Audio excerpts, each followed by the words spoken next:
exciting season ahead of us. Brand new car, Generation 2. Probably looks more like the Batmobile than it does like a Formula race car. So I think it's very in keeping with the championship. It's new, it's novel, it's got innovation at its core. And this season is going to be like no other. Expectations are very high. I mean, it's a season where we have a new car with new technology, a lot faster. We have attack mode. We have this design of the cars that look like the cars of the future, the Batmobile.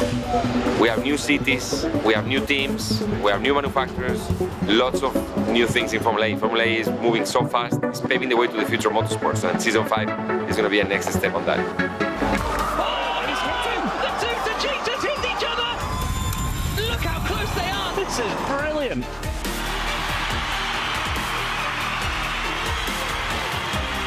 But I think Season 5 is really going to be a tight one because the teams seem to have all packed up together, which is going to be exciting.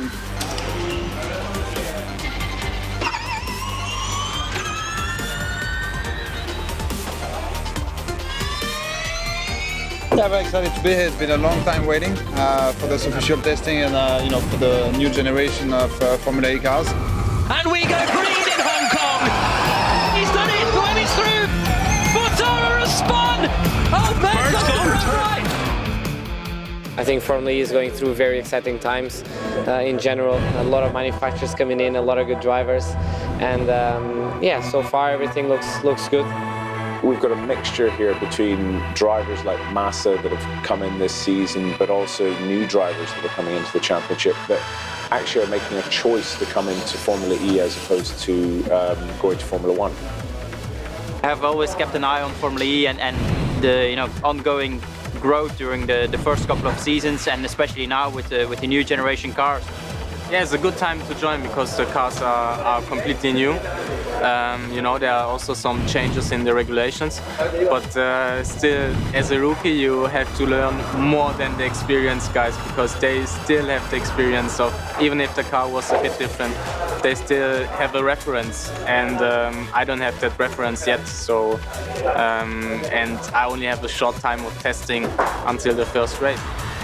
We have a new driver, Felipe Massa, who starts for us alongside Edo Mortara. And for me, I think we have one of the strongest driver pairings in the paddock. Felipe is someone who I've known since we worked together at Williams in Formula 1. He has huge experience within motorsport. First of all, it's a pleasure to be here in Formula E. Championship is growing massively. I think it's a championship that grows more compared to all of the others.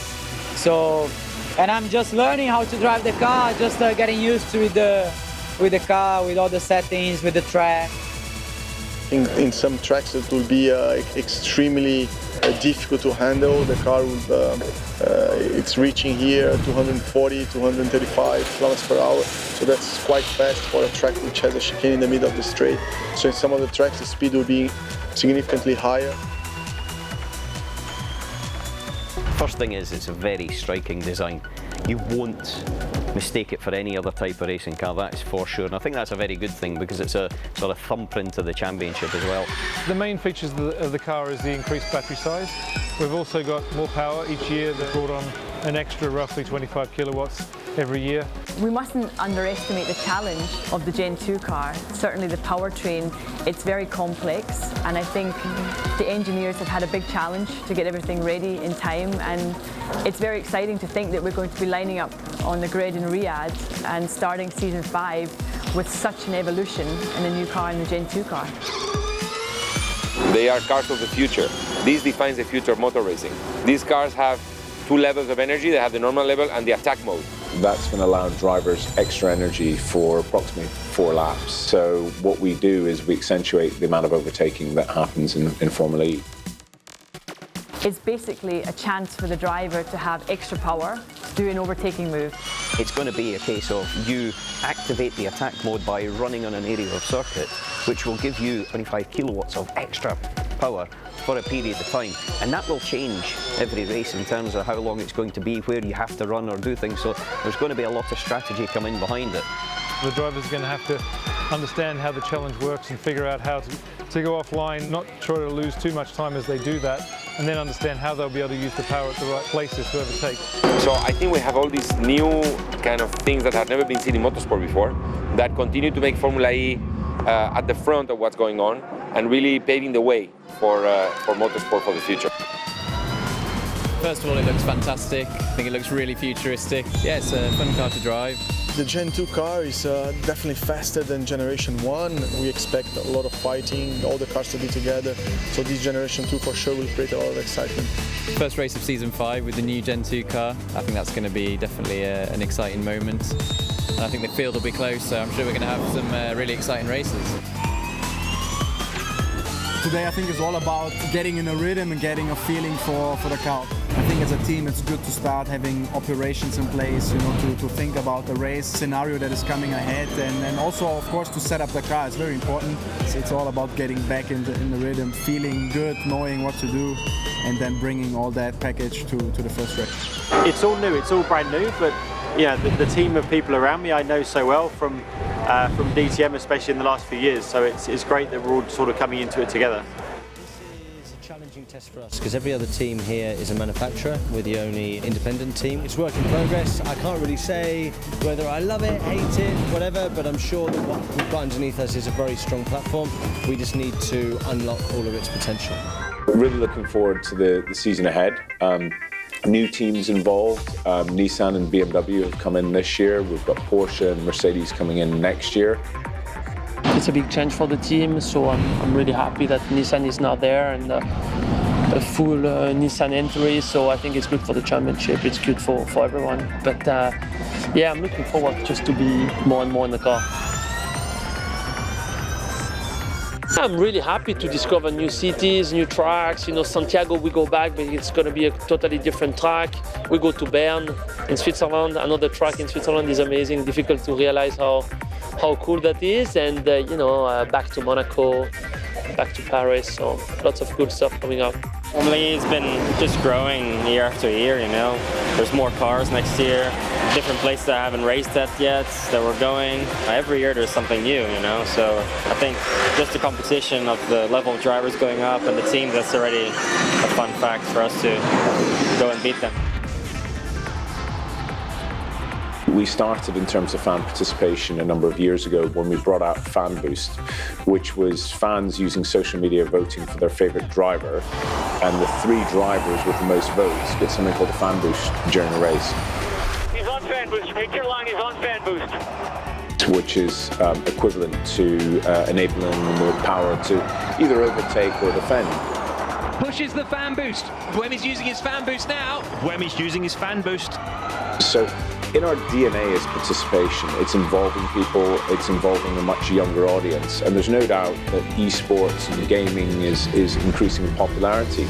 And so what we wanted to do was to have a mixture of the two, and we've partnered with a very innovative company called Virtually Live to develop a gaming proposition which allows fans to drive in real time against real drivers. So instead of just sitting back and watching your television, it allows you a really immersive experience where you practice for the same amount of time that the real drivers practice for. You have one lap of the racetrack to actually go and set a time, which then puts your position in the race. And then you race in real time against real drivers. And you can do that yourself. You can do that within a community you create or within a wider community internationally that looks at your performance, but also overlays that against real drivers. So we think it's going to change the proposition of entertainment, of sports, and really be a fusion between sports and entertainment. I'm really happy the way it worked. It seems to be quite cool. I hope that it's going to be a nice addition to racing, and that we will have some cool entertainment. I have the same approach as last year, going race by race. And right now I'm not even thinking about the first race. I just want to get everything, all the box ticked, and arrive in the first race with maximum confidence. And for that we need to do a good job here. So the only objective is this week, and then we will see. Really excited for Season 5. I think it's been phenomenal, the amount of progress we've had in Formula E each season. Yeah, now with the new Gen 2 car, I think it's a fantastic step for the championship. So obviously, as you can see, it's a much more futuristic look. I think the car looks really cool, especially with our new BMW livery. The halo is one of the things that pops out the most. It's for our own safety. Formula E really innovated here, and we got a set of LED lights, and this will provide a lot of information to the fans. It will show how much power we're running, if we're on quali power or race power. Obviously depends if we don't have a rear wing, as you can see, but we have a massive diffuser. Actually, let's take a look at that, because I think it's one of the best looking parts of the car. Massive diffuser. This generates a lot of downforce. Biggest step forward is under the hood. We're in a massive step forward in terms of innovation, efficiency, power. We do the whole race with only one car now. We have more range, and this is what electric mobility is all about. So I think Formula E really stepped it forward, and it's a really interesting platform now, and we're actually using our Formula E program for BMW to develop their own electric cars on the road. So the steering wheels are exactly the same for everyone. A few things I can tell you about. Pit limiter, we have a limit of 50 kph down the pit lane.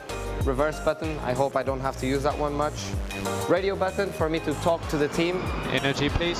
22.02. A new button this year for Season 5 that I really like, the attack button. So in the races now, you can go through a loop and activate the attack mode, and you get an extra amount of power. So from 200 kilowatts, you go into 225 kilowatts for a certain amount of time.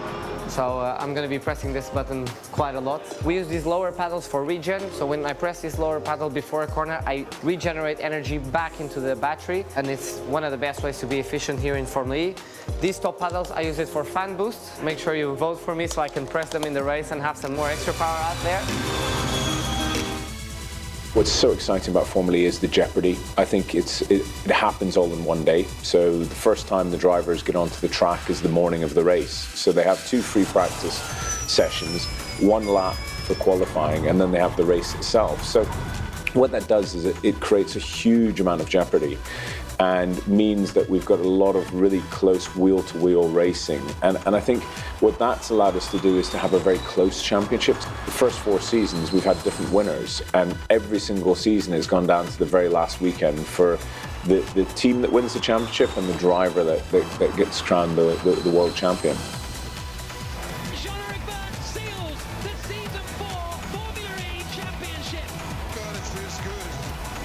Really enjoying the moment. I hope I enjoy even more in the races when we are doing the real things. There's no doubt that the championship itself, when you link technology, sustainability and innovation together, and you put it at the heart of cities, sure, the future is now.